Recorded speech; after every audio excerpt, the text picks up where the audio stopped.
I'm very honored and delighted to be part of this lecture series. The great prestige that Berkeley has is certainly one reason why I'm honored. Today, what I'd like to do is share with you some questions that I have, and I really don't have the answers, but I have some questions. And these questions have arisen over the years, over the decades, uh, throughout my research and through my efforts to understand human behavior. As you know from your families, your friends, human behavior is a puzzle. But today I want to point to a puzzle that is not just individual, it is collective. And it concerns continuity in behavior. It concerns the persistence of behavior.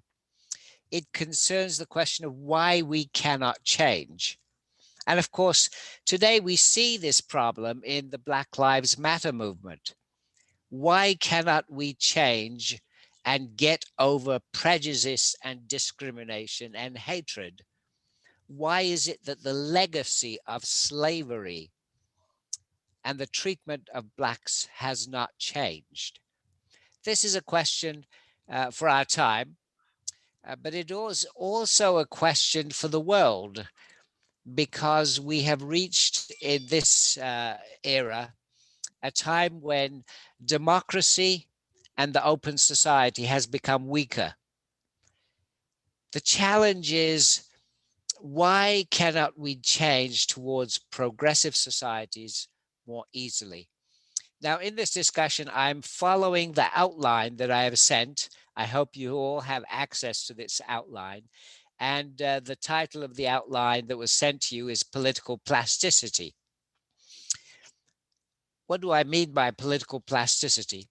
Well, neuroscientists, psychologists, cognitive scientists have studied brain plasticity, and we know a lot about how the brain changes over the years as we age, and the flexibility and the possibility of malleability of the brain. But what we know a lot less about is the malleability, the plasticity, the change potential of actual human behavior in the political domain. And that's what I want to address today as a question. And also the question of, why is it that in the last 10, 15 years, we've had a rise in authoritarian leadership? Why is it that not just in countries such as Turkey and Venezuela and Russia and China, we have dictatorships rising? Why is it that we have a rise in authoritarian leadership in places such as the United States? So this is my basic question, and it links to the issue of revolution and the question of, why is it that revolutions have basically failed us? If we go back to the Great Revolution, the French Revolution, it replaced a king with an emperor. Napoleon came, he did make some changes, but basically it was not much of a democratic change. If we follow the revolutions from there, 1917 Russian Revolution, we get the Tsar kicked out, but we have Stalin and on and on and on. And now we have Tsar Putin, who is just as much a dictator as came before. In Iran, we had the change from the Shah to the dictatorship of Khomeini. In the Arab Spring, we have had a number of dictatorships falling, but again being replaced by other dictatorships, with perhaps Tunisia being a small exception. So the question of change is central, and the question of, why is it that even when we have major revolutions, violent revolutions that overthrow governments, we are unable to move towards democracy? Now, I'm addressing this question as a psychologist. I believe that psychology is at the foundation of this question of why we cannot change behavior quickly and why revolutions fail. Now, there is a contradiction here, and the contradiction reflects on me as a psychologist and most of psychology. Psychology is an experimental science. I was trained in a laboratory. Most of my studies have been carried out in 1-hour experiments, and most of them have been to try to discover the causes of behavior. Now, there's a contradiction between the methodology of traditional experimental psychology and the requirements that we have when we try to understand change. Change is long term. Change has to be looked at over hundreds and perhaps thousands of years.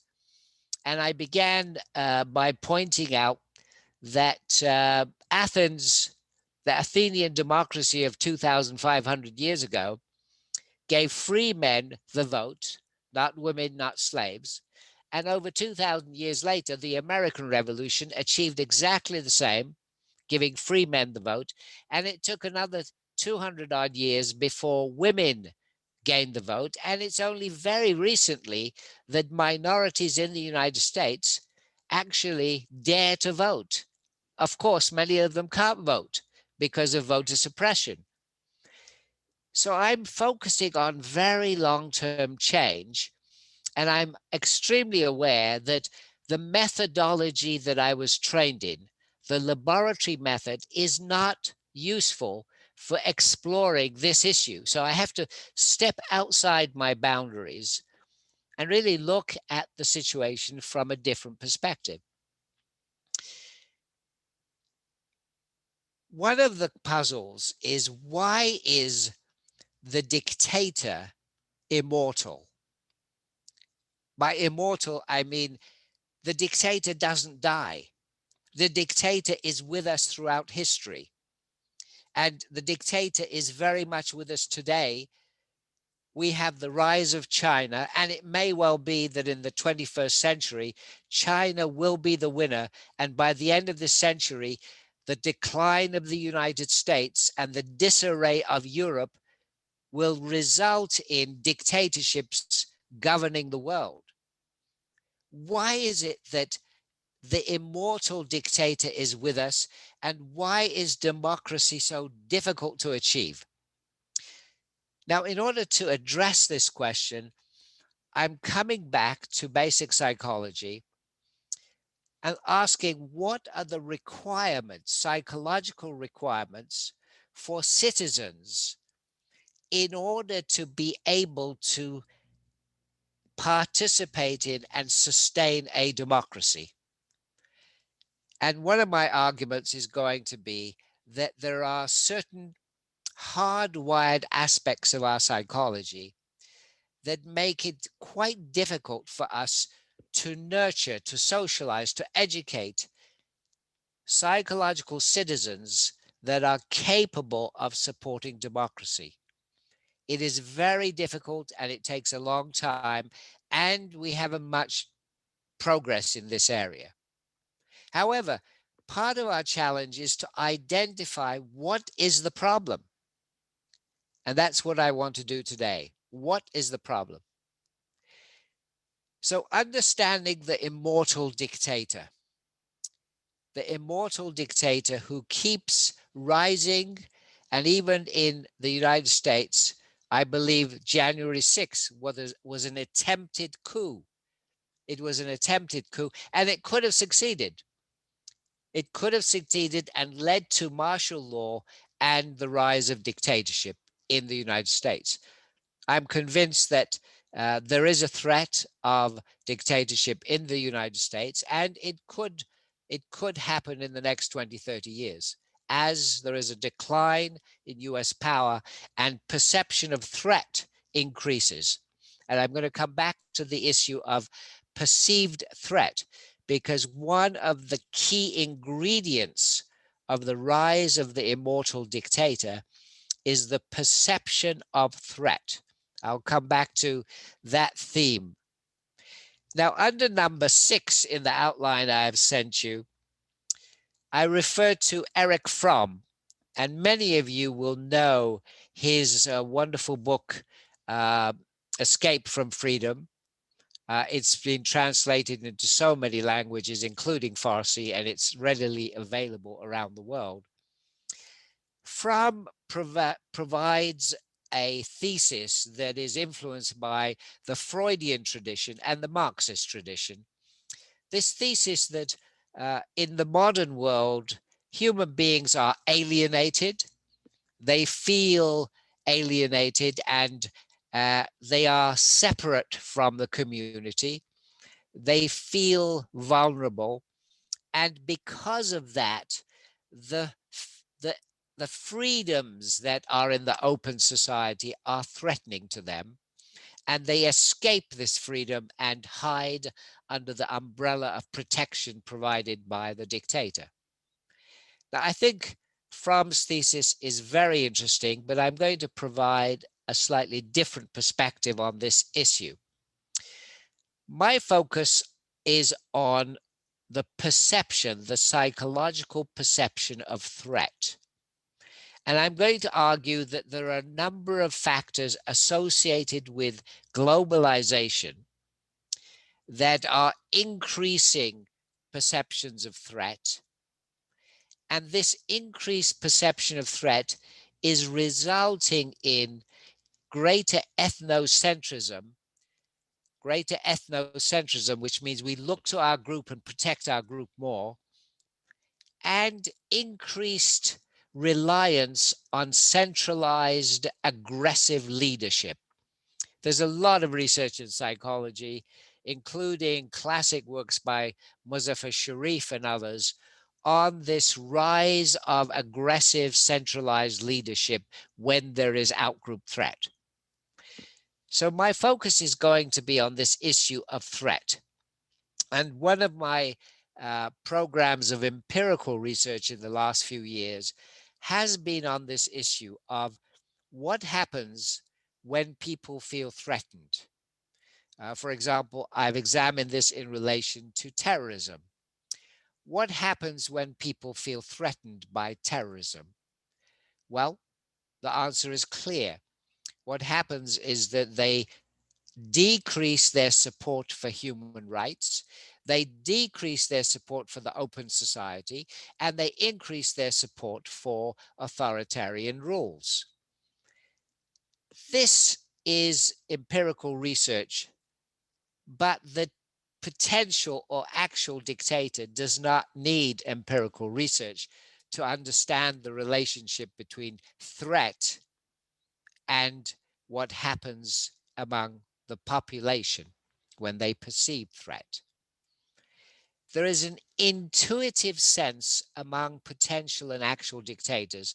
I've written a book on the psychology of dictatorship and outlined the characteristics of people like Khomeini, Stalin, Trump potentially, the characteristics of these dictators or potential dictators, and they have an intuitive sense of what to do. They have a Machiavellian ability to know how to manipulate threat in particular. There is no accident in the fact that leadership of Khomeini and Khamenei in Iran, the leadership of Trump, the leadership of all kinds of potential and actual dictators, they emphasize threat from external forces. They emphasize the idea that we're being invaded. We're being invaded. The Americans want to invade us, or the Mexicans want to invade us. We have to build the wall. This perception of threat, as it is heightened by the potential or actual dictator, galvanizes the population, particularly that sector of the population that has an authoritarian personality. Now, the research on the authoritarian personality is extensive. It began in earnest immediately after the Second World War, when psychologists were addressing this question of how is it that the Holocaust could have happened in Germany, such an advanced cultured country. And in their research, psychologists identified a cluster of personality characteristics that are associated with what they came to call the authoritarian personality. And we know that in any population, including the United States, including Iran, in any population, there are groups of people who have these characteristics of the authoritarian personality. We know that these individuals are more likely to support the potential dictator. They are obedient to authority and submissive to authority, and extremely punitive and aggressive against minorities and those who are different. And we've seen this pattern, this cluster of personality characteristics in the supporters of Trump, for example, in the Hezbollah in Iran. We see the same profiles. You could actually change some of the Trump supporters and put them in Iran, and they would become extreme Hezbollah supporters. And you could bring the Hezbollah over here and they would support Trump. In terms of personality characteristics, they are the same. So in terms of the explanation I am moving towards, I'm focusing on the role of threat. I also want to make a distinction between two types of freedom, and these two types of freedom are particularly important for potential and actual dictators. One type of freedom I call detached freedom. Detached freedom is associated with liberal democracy. It is individual liberty. It is the right to free speech. It is the right to dissent and to be a nonconformist and to disobey. So disobedience is associated with that kind of detached freedom. But the dictator or potential dictator is not interested in detached freedom. He, and it's always a he, unfortunately, is interested in attached freedom. Attached freedom. That is freedom through the group. The potential dictator promises the masses freedom through the group and glory through the group. It is through the group, whether it is Islam or America First or some other group. It is the group that gives the individual glory, and it is through attached freedom. But of course, attached freedom is, in liberal terms, no freedom at all, because it is the individual submerged within the collective. It is the individual obedient to the leadership of the collective and absolutely devoted to the leader. So this distinction between attached freedom and detached freedom is important to me, particularly the use that the dictator makes of attached freedom, where every dictator comes along and says, we, our group, our greatness is through our collective. Through my leadership, America can be great again. Through my leadership, Islam is the greatest power. And it is through that submergence of the individual within the collective that we get this rise of support for attached freedom and the dictator. There's very important links between the personality characteristics of the dictator, the kinds of characteristics they have in terms of, for example, narcissism or Machiavellianism. But I want to clarify a point here. Traditionally, in order to understand authoritarianism and dictatorship, researchers have focused on the individual leader. So there are thousands of studies of profiles of Hitler. There are now numerous attempts to profile Khamenei.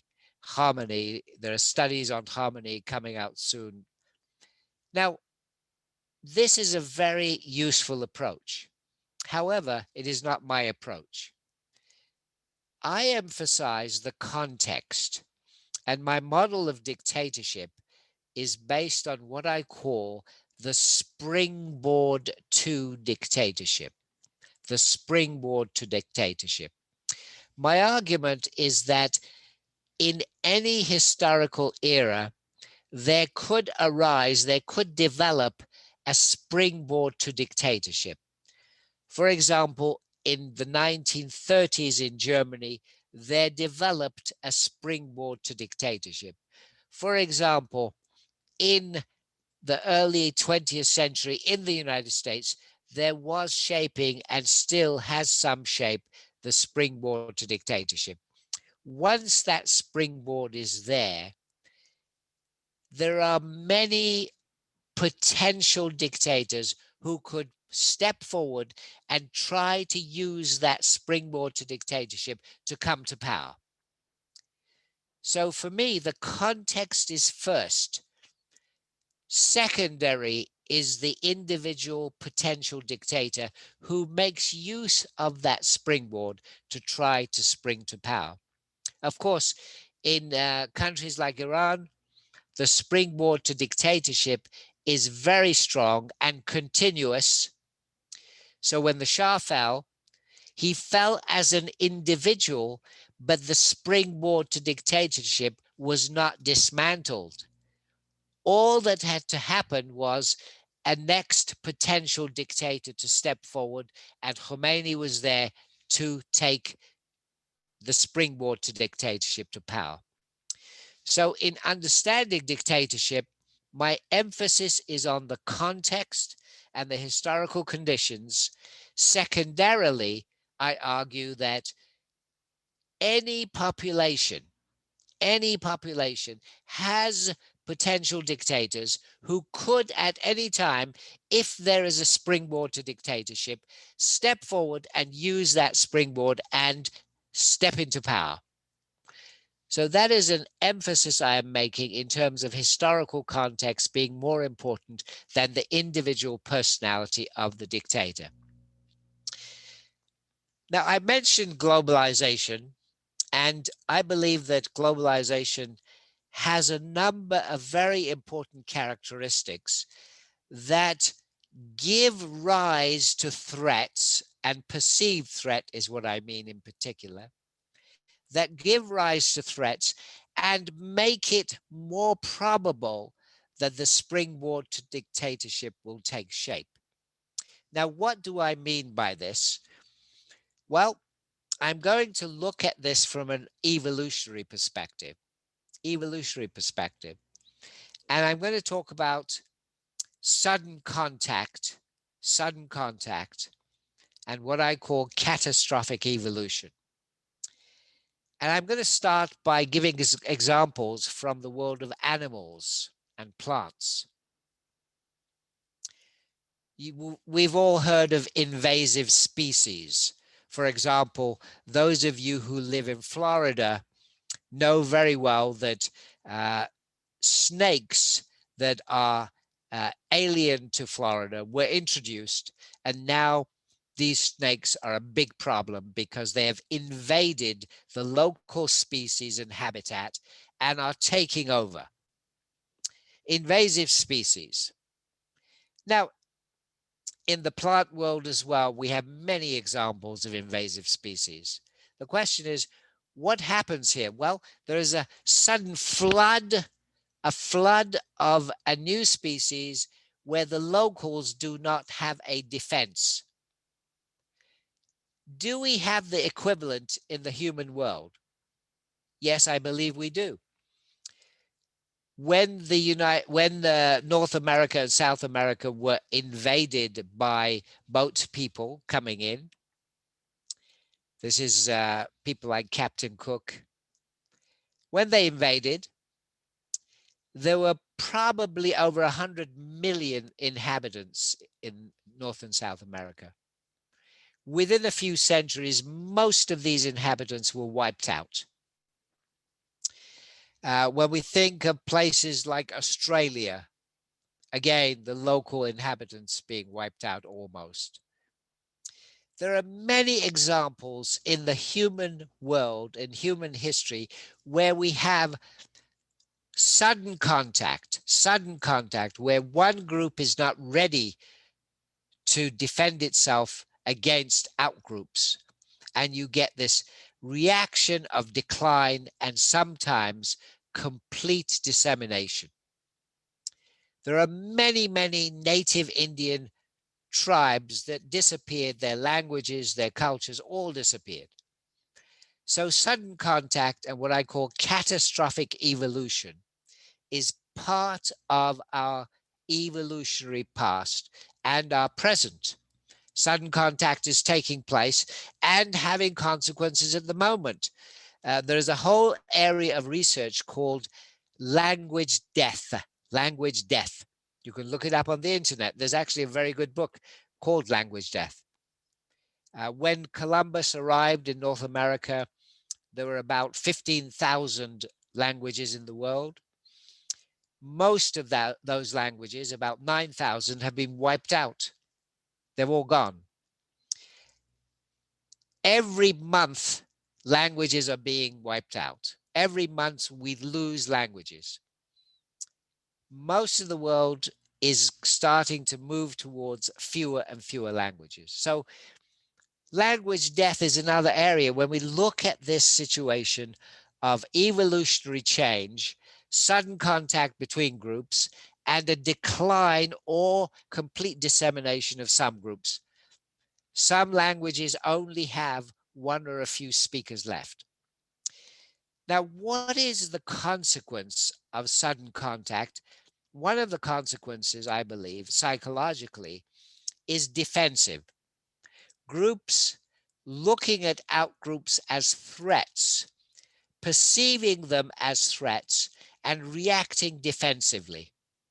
And we can see this trend in the reactions of extremists in the United States, in Europe, in the Islamic world. What is Khomeini's big message? The Islamic world has to get rid of the Western influence. They are alien to us. What is Trump saying about people from Mexico? He's saying we have to build the wall and keep them out. This defensiveness, this ethnocentric reaction to the outgroup, I believe is at one level part of our evolutionary history, how we react against outgroups. And this trend is being heightened by globalization. Why? Because globalization involves rapid and vast movements of people. And most of these people are different from the locals. If we look at trends in US immigration since the Second World War, what we've had is a decline in the number of Europeans coming and a dramatic increase in the number of non-Europeans from South America, Asia, Africa. So this increased immigration from outgroups who are extremely similar, this is resulting in perceptions of threat and greater ethnocentrism from host societies. This is part of the picture, I believe, why we're getting a rise in authoritarian leadership, not just in the West, in India, in Brazil. We have a rise in authoritarian leadership supported by populist movements who are perceiving threat. So it is very easy for Modi to mobilize people against Muslims, against Christians, against minorities in India, because they are perceiving the threat already. It is very easy for someone like Bolsonaro to mobilize support for his authoritarian trends in Brazil, because the perception of threat is already there. He is working on the basis of that perceived threat, which acts as a motor for his populist movement. There are a number of other factors apart from globalization. There is certainly the internet, which is exaggerating echo chambers and leading us to talk only with others who agree with us, whether we're left or right. We tend to communicate with others who agree with us. The internet itself was at one level seen as a very enlightening force in the sense that it was spreading information. But as we well know, it could also be used for spreading misinformation and guiding people in the wrong direction. There are other factors that are also very important in the rise of authoritarian leadership. I've listed some of these under number 12 here in the outline. Illiberal education. If we look closely at civic education in the United States, if we look closely at the trends in education in the Islamic world, including in major societies such as Indonesia, the trend has been towards illiberal rather than liberal education, with the rise of radicalization and the influence of religious fundamentalism, even in education. Another factor in this process, I believe, is the merging of show business and politics in the West, particularly. The merging of show business and politics. This again has linked with illiberal education, the decline in civic education, so that the populist movements we have today, I believe, are less influenced by true, correct information and much more influenced by incorrect information, so that Putin and others can have greater influence today than they could have, I believe, 30 years ago. Not just because of the internet, but because of the weak basis of civic education in the United States and elsewhere. Now, I'm going to talk more positively in the last few minutes because I want to end with some possible solutions. I wanted to talk for 45 minutes and I want to spend the last 5 minutes really thinking about solutions, because I am optimistic. I do like to believe that democracy will win out, that we will move towards more open societies, and democracies will not be suffocated by dictatorships. However, I would have to say that my personal experiences are a warning against being too optimistic. I was a student in England when the revolution was happening, and I went back to Iran and I researched there. I worked there for 5 years after the revolution. And the problems that we faced in trying to retain any semblance of freedom there, and the problems we faced in trying to move the mass of society towards any kind of openness. That is a warning against being too optimistic, but at the same time, I'm optimistic in the sense that I believe there are pockets of progress that we can rely on. Let me give you one example. Think about the progress made by women in the last 100 years. It is truly amazing. We have to be proud of that. We have to be proud of that. My university, as many other universities, would not even allow women in 50, 60 years ago. They were not allowed in. The classes I teach today are very different because women are there, and they are the majority in the undergraduate. They are the majority in most of the competitive areas in academia. my department has now got more women faculty than men. Women have made tremendous progress in the last 50, 100 years, and they did it in a competitive way. They did not say, we need to be treated differently. They did not say, oh, we're different, we can't compete with men. They said, we will take on men and we will compete with them head on and we will do better. And that is what they did. And they did it in the open society of academia. And I believe that is a very positive sign, because we can transfer this to politics. What we need to do is push for more women to come into politics at the highest levels, because research has shown that when women are leaders in society, the kinds of decisions they make, the kinds of issues they focus on, all of these change.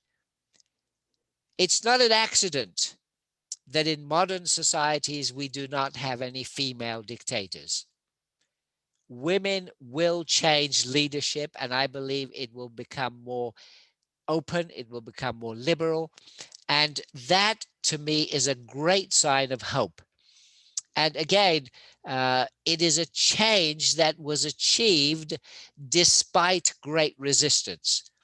So when I look at Black Lives Matter, when I look at the plight of minorities, I am hopeful that we will make change, but at the same time, I am also very, very cautious, because we know that in some areas, political plasticity is extremely low, it is extremely limited. Athens, 2,500 years ago, was in some respects a better democracy than we have in the United States. It was in some respects a better democracy because it forced participation from the people who had the duty to participate. We have no such thing in the United States in the 21st century. Indeed, we have the opposite. We have the opposite, because those who have the right to vote are being discriminated against and excluded. So in some areas, it is extremely slow to move towards greater participation. But the example of women is there for us, and I believe that is the light we have to follow. And I finished at 45 minutes. Thank you very much. Thank you, Dr. Moghaddam. Thank you. And there are questions that I will try to, from our audience. The first question is, what is at the foundation of perseverance of social ills, like psychology or economics? That's a wonderful question. Of course, as a psychologist, I look at economics as being basically psychology. Economics has for centuries followed a rational model of humans, and we all know human beings are not rational. Human beings are irrational most of the time. That is, they are mostly unaware of what influences them. And even when they think they are doing what is best for them, they are unaware of what is really pushing them to act in a particular way. So for me, psychology is at the heart of economics. And it is the interpretation of material factors. You know, we like to think of Marx as the ultimate materialist, but remember that Marx focused on subjectivity and the interpretation of material forces as well. So for me, it is the subjective interpretation of economic conditions that is important, not just the material factors. Thank you. Thanks. So Freud believed that mankind was driven by unconscious basis thing, and societies exist to repress those instincts. How that is that the base of also on what you are, because I mean Eric Fromm, I think it mentioned that in the Escape of Freedom, Goriz Azadi, in the book.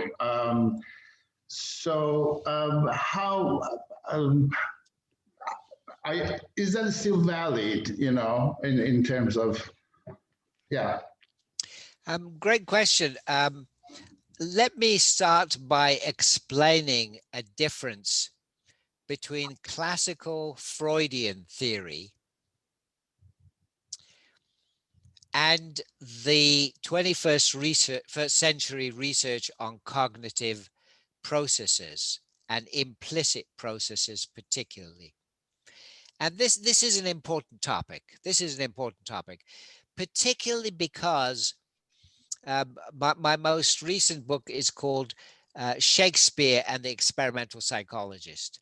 And I wrote this book because I'm interested in the connection between literature and psychology.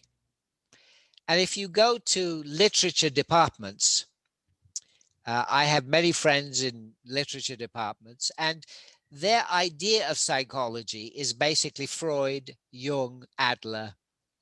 They understand psychoanalysis. They don't understand modern experimental psychology. And I think this is a great shame, because literature and experimental psychology actually have a very strong link. In my book, Shakespeare and the Experimental Psychologist, I point out that the roots of experimental psychology go back to literature such as Shakespeare's plays. I point out that in Shakespeare's plays, such as Hamlet, there are thought experiments that are psychological and that could be carried out in a laboratory today. So this link between literature and psychology is, for me, very important, and it's based on experiments. Now, coming back to Freud, the traditional Freudian idea of repression and the unconscious is very useful, I believe. However, in most recent research, cognitive research, which is what I believe more in, we look at the brain as a product of evolution. And as a product of evolution, the brain has evolved to behave in functional ways, in very specialized ways that help us to survive. An example of this is how we think very quickly in some contexts. We use heuristics. We have a split-second idea and we act on it. And we are not aware of what is influencing us. For example, I am walking across a field and I look at the horizon and I see a man coming 200 meters away. I look at that man and I can just see his face. I don't know that man. I have to decide in a split second, do I trust that man? Do I keep walking towards that man? Or do I start running away? That split second decision is made through what's called implicit processes. That is, I'm not aware of my decision making. I just make the decision and run. Now, that's very different from explicit processes, which tend to be involving deep thought critical thinking, factual statements. So this distinction between rapid processes, mostly emotion-based, and long-term, much more deep processes.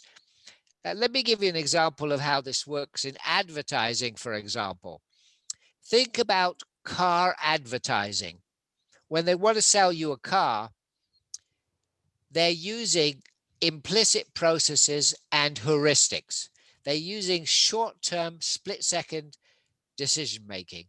They fill the car with wonderful, good-looking young people, and the car is going through a wonderful scenery by the seaside. People are happy, singing, drinking. And you think to yourself, wow, I like that. You know, I like to be one of those people, and it makes you feel good. It's feel-good advertising. That's very different from if they gave you all the technical details of the car and said to you, here are the engineering specifications, think about it, take a week or two, discuss it with your friends and come back. That is very different. That is critical thinking long term. So I'm making a distinction between the classical Freudian idea of the unconscious, which involves repression and our being unaware of what influences our behavior, and the modern cognitive science idea that in our everyday lives, our brains has evolved to think in two very different ways. One is split second, heuristic thinking that we are not aware of, and second is a more explicit, critical thinking that we are aware of, but that does not often control our outcomes. Thank you. Oh, thank you very much. We have another question. What are the characteristics of springboard to dictatorship, and how was it formed very early on in the human history? Wow, great question.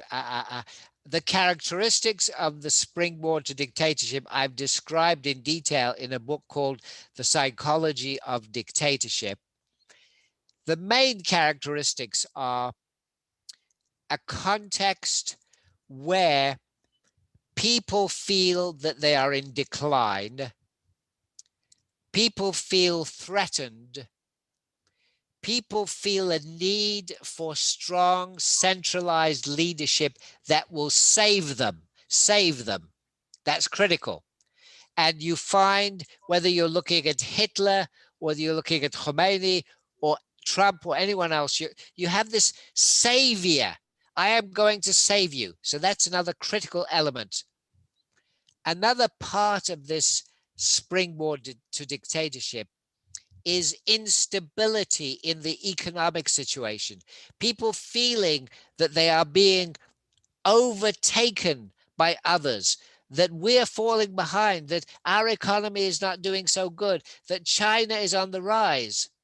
So I've described a number of these characteristics in terms of the springboard to dictatorship.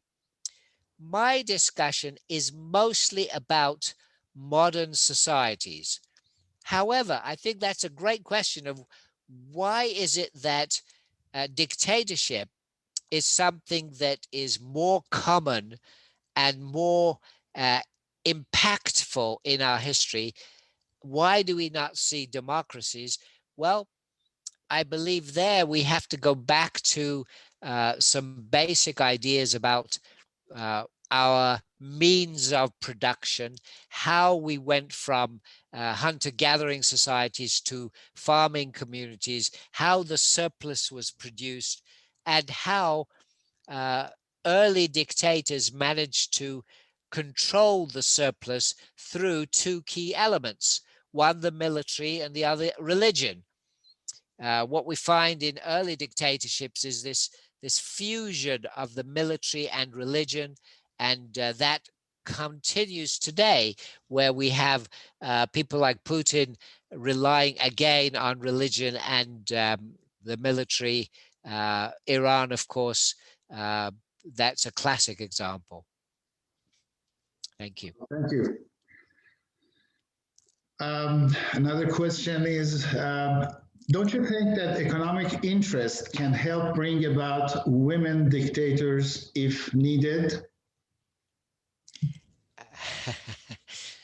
Well, that's a great question. I believe you're right.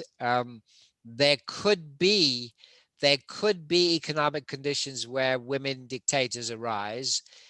We haven't had that so far. And I believe the reason is that generally, if you look at the research on female politicians, the issues they take up tend to concern education, health, welfare. Their concerns are slightly different. However, if we look at someone like Margaret Thatcher, yes, I agree that under certain conditions, she could have been a dictator. There's no doubt. Or Sarah Palin? Yeah, yes, absolutely. Because that was actually another question that they were asking, why do you think that women cannot become dictators once they come to power? For example, Sarah Palin in USA. And, yes, I agree. I agree. If the conditions are conducive, that will be the case. However, a lot depends on the movements that have led to women becoming more influential in politics. Most of these movements have been progressive movements. Now, some of them, I mentioned Margaret Thatcher, have been from the right, but there have been fewer.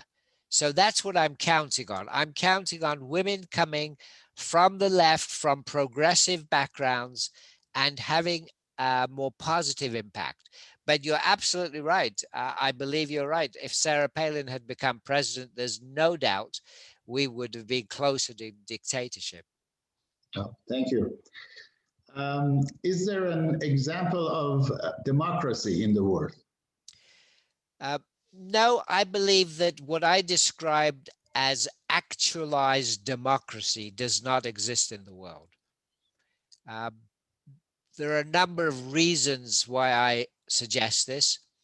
One is that in terms of education, we have not achieved the kind of education needed to develop, to nurture psychological citizens capable of participating and supporting a full democracy. We have not had that.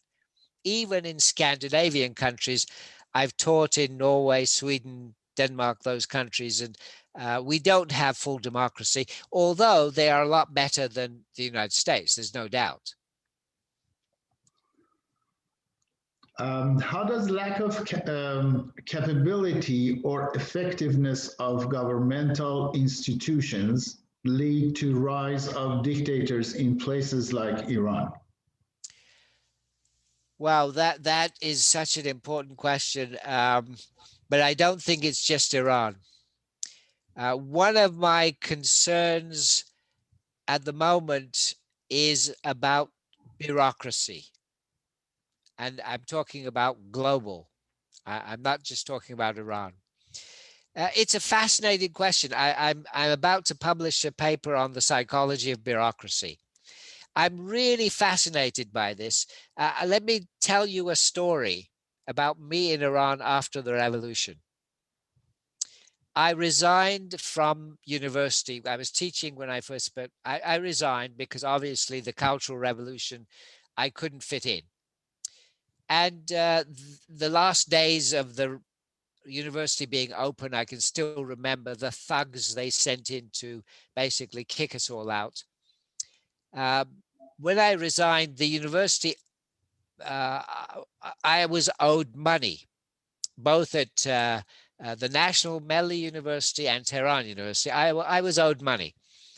So I thought, okay, I'll go and get my money because they owe me money. And this seemed simple enough because there were no classes, no research, nothing was going on.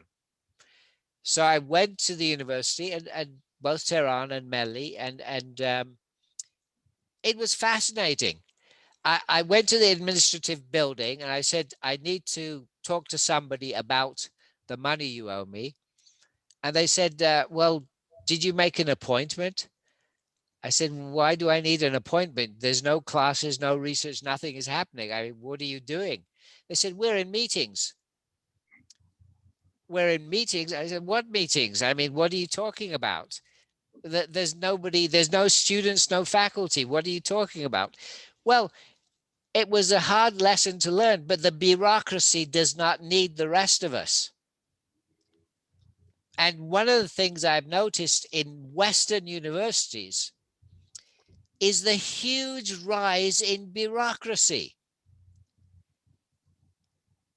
When you're talking about institutions, look at the enormous bureaucracy that evolve.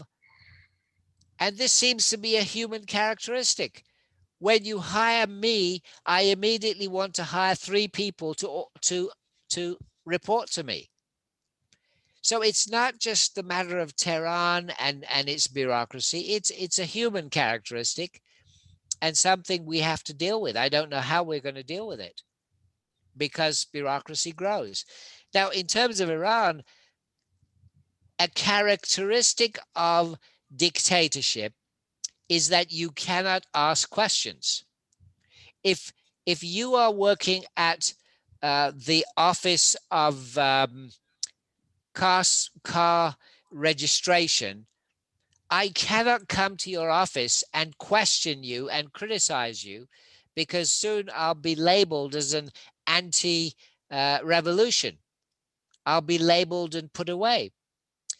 Because we cannot question the authorities in dictatorships, they become more and more corrupt, which is what's happened in Iran. You cannot question people, so the consequences increase corruption.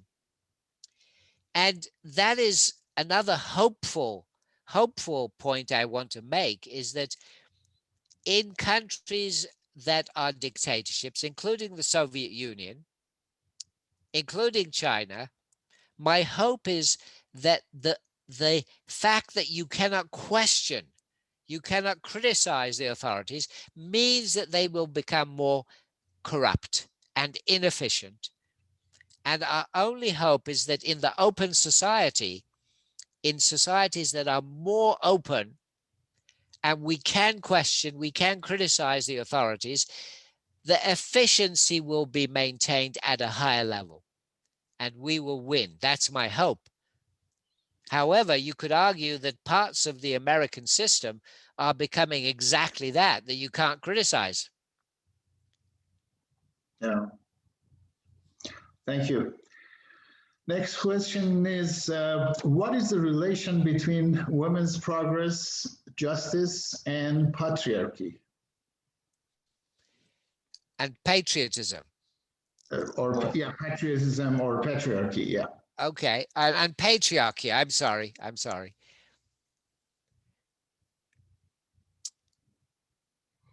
Well, I think there's a direct relationship, and we can deal with this at different levels. One is at the purely psychological level of treating the family as a kind of mini society. And the research on authoritarian personality clearly showed this, that when you have a father figure who is like a dictator in the home, that leads to the creation, the nurturance, the education, the socialization of the next generation as authoritarian as well. So in order to have true equality for women, there has to be equality at every level. There has to be equality in the home, in the larger society, and in practice as well as in theory. And this is where it gets difficult, because we know that on paper, we have equality for everybody in so many societies. But in practice, this is very different. in practice, equality for women is still lagging behind, is still well behind. And there's a wonderful literature on this. Some of it comes under the heading, the second shift, the second shift. That is the second shift that women have to do in the home after their work outside the home. Thank you. Thank you. Next question is it's a bit long. It's been asked that based on your analysis, is it fair to say that we shall expect a long-lasting fight between different tendencies, feelings among human beings, pro-detached freedom and attached freedom groups of people to become the dominant force for a while and then lose it again? Yes, I agree with that. I believe that the 21st century is a century of struggle and fighting between different visions of freedom. One vision of freedom is going to be authoritarian freedom, dictatorial freedom, the kind of freedom that Hitler promised through the Third Reich, the kind of freedom that Khomeini promised through Islam, the kind of freedom that Trump was talking about through America becoming great again. That vision of freedom through the submergence of the individual within the group, through the submission of the individual to the great leader, whether it's the supreme leader in Iran or the president in the United States or the chairman in Russia, where, or China, wherever it is, that vision of freedom through groups, attached freedom, that is going to be fighting, struggling for survival against detached freedom, where the individual is the key in terms of individual liberties, individual freedoms, and individual free speech and action, and the ability to criticize. The ability to criticize, that is key. And I believe you're right. I believe this 21st century is a fight, and I'm not sure who is going to win. I would like to believe that the pro-democracy side will win, but I'm not sure, because Europe is in disarray. The United States has become extremely ethnocentric and cautious, particularly in the area of immigration. Immigration is the motor to the American system. Without immigration, the American system will die. Immigrants come to this country and push the economy forward. And here we are dithering with this idiotic debate about, should we have more immigrants or less, or what should we do? Well, without immigrants, America will die. And without immigrants, China will win. So, Dr. Moghaddam, do you think that you are greatly influenced by Frankfurt School? Well, I am, in the sense that I am critical. That's my main influence from them. And I reject traditional psychology. Although I was trained as an experimental psychologist, I recognize the limitations of doing laboratory experiments. I recognize the limitations of causal psychology. See, the science of psychology, if you look at any introductory book, and I'm sure many of you have taken introductory psychology courses, the definition of scientific psychology that they give is that psychology is the science of discovering the causes of behavior.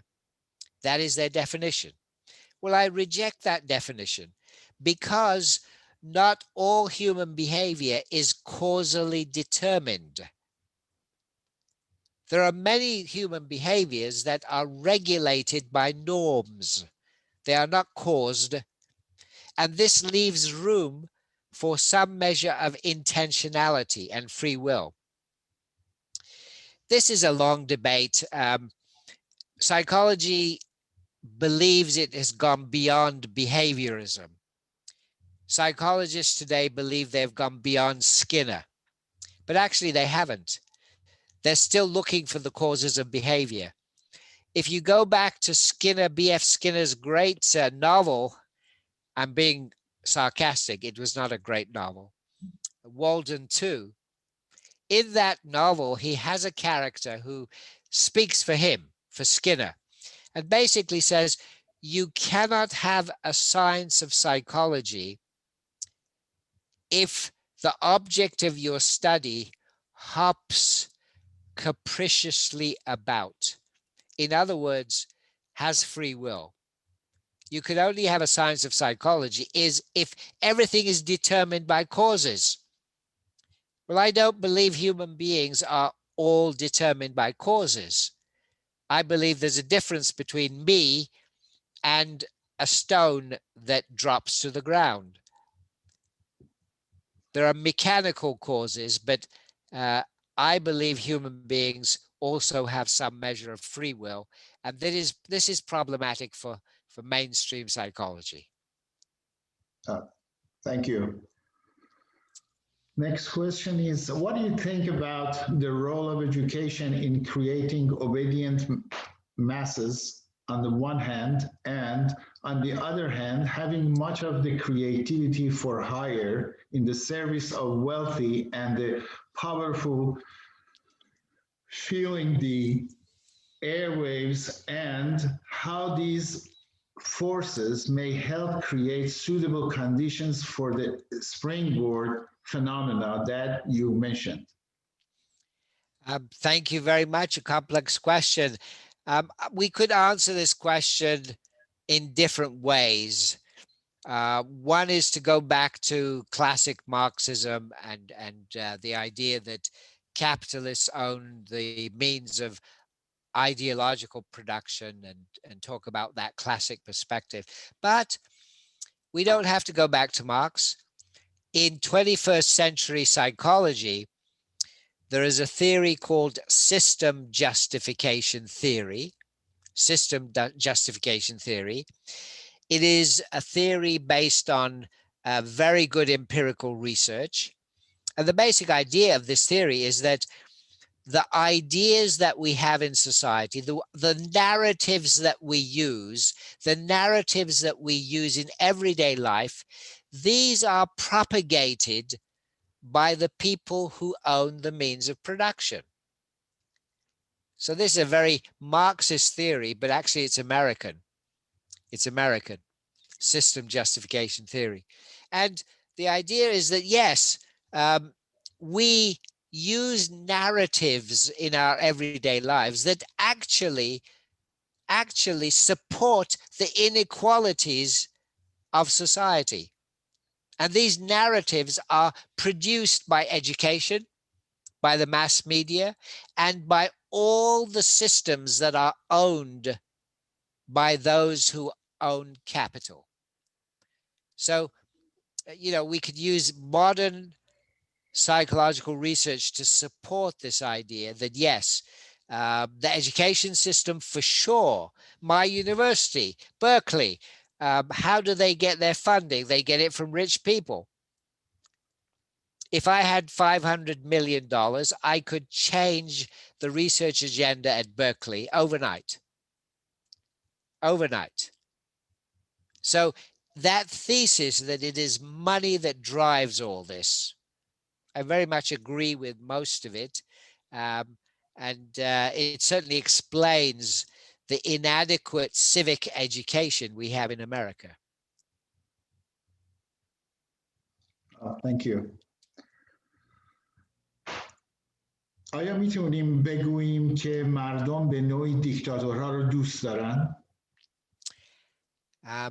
البته من موافقم. The question is, do people like or love dictators? Well, we have to remember that Hitler came to power through popular support.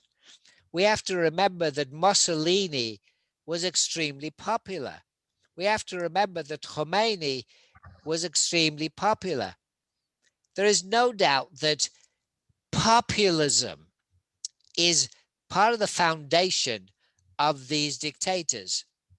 And there is no doubt that Trump, I believe if COVID had not happened, he probably would have won the next election. So there is populism that leads to these authoritarian leaderships, but we have to remember that this arises out of a system where there is a failed civic education. Education for the masses is failing. At elite places like Berkeley, we can sit around and discuss these issues, but in the mass education system, it is a failure. Civic education is failing. We need change there. Thank you. Now, you talk about perception of threat or fear, and the relation between this fear and tradition and conservatism, in other words. Does it get into the, is that where it gets to that central leadership and the increase in the central leadership? What is the role of tradition basically?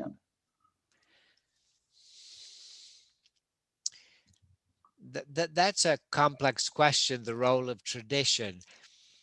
On the one hand, the potential dictator or the actual dictator always seeks to create their own tradition. So even if they are using religion, they will translate, they will interpret the religion in a way that suits them. So they are creating new traditions. But on the other hand, the potential or actual dictator will use the traditional institutions of religion, and they will use that sentiment of conservatism in religion. Just as, for example, Putin is doing that in Russia. I mean, many people don't realize he is a huge supporter of traditional religion in Russia. So there is this complex relationship between the potential or actual dictator and religion. And of course, Trump attempted to use this and manipulate it in different ways. His support was strongly based on evangelical Christians, and his famous attempts at showing the Bible, etc., those are notorious. But of course, we know that in dictatorships, these are simply fabrications used to influence the masses. The leading mullahs in Iran are no more religious than anyone else. They are using religion as a fabrication to influence the masses and, of course, to justify killing. What better way to justify killing than saying that Ali over there is anti-God? I mean, that's the end of me. Thank you. Thank you. At this point, we don't have any more questions. And thank you so much. It was such a great privilege for us to have you with us. And it was a great program. Thank you. Thank you, Dr. Moghaddam. خیلی متشکرم. خیلی خوشحال شدم. Thank you very much. It was my honor and pleasure. And I look forward to your future programs. Wonderful. Thank you so much.